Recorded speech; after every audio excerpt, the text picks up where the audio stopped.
ವಿರೋಧ ಪಕ್ಷದ ನಾಯಕರಿಗೆ ಸಿದ್ದರಾಮಣ್ಣ ಡಿ ಕೆ ಶಿವಕುಮಾರ್ನ ಕಾಂಗ್ರೆಸ್ ನೋಡಿದರೆ ನಡಕ ಭಯ, ಅದಕ್ಕಾಗಿ ಟೀಕೆ ಮಾಡ್ತಾರೆ. ಆ ಭಯ ಇಲ್ಲದಿದ್ದರೆ ಅವ್ರು ಜಾಸ್ತಿ ಮಾತಾಡ್ತಾ ಇರಲಿಲ್ಲ.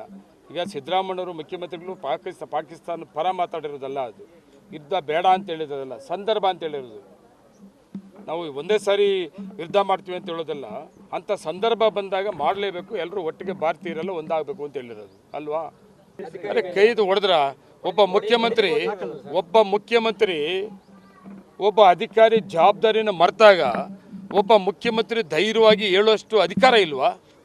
ಅದನ್ನೇ ಹೇಳೋದು. ಹೊಡೆದ್ರ ಅವರು ಹೊಡೆದ್ರ ಯಾವ ಥರ ಮಾತಾಡಿದ್ದು ದಾಟಿ ಸ್ಟೈಲಿ ಹೊಡಿತಾ ಇದ್ರು ಅಂತೇಳಿ ಸೃಷ್ಟಿ ಮಾಡೋದಿಲ್ಲ. ಅವ್ರ ಸ್ಟೈಲೇ ಅದು, ಒಬ್ಬೊಬ್ರದ್ದೊಂದು ಥರ ದಾಟಿ ಇರ್ತದೆ. ಸಿದ್ದರಾಮಣ್ಣವ್ರದ್ದು ಆ ಸ್ಟೈಲೇ ಆ ದಾಟಿ, ಅದು ಇನ್ನೊಬ್ಬ ನಾಯಕರ ಹತ್ರ ಅದಿರೋದಿಲ್ಲ. ಓಪನ್ ಆಗಿ ಮಾತಾಡ್ತಾರೆ. ಆ ಸ್ಟೈಲಿನ ಅರ್ಥ ಮಾಡ್ಕೊಂಡವ್ರಿಗೆ ಅದು ಒಳ್ಳೆ ಭಾಷೆ ಅಂತ.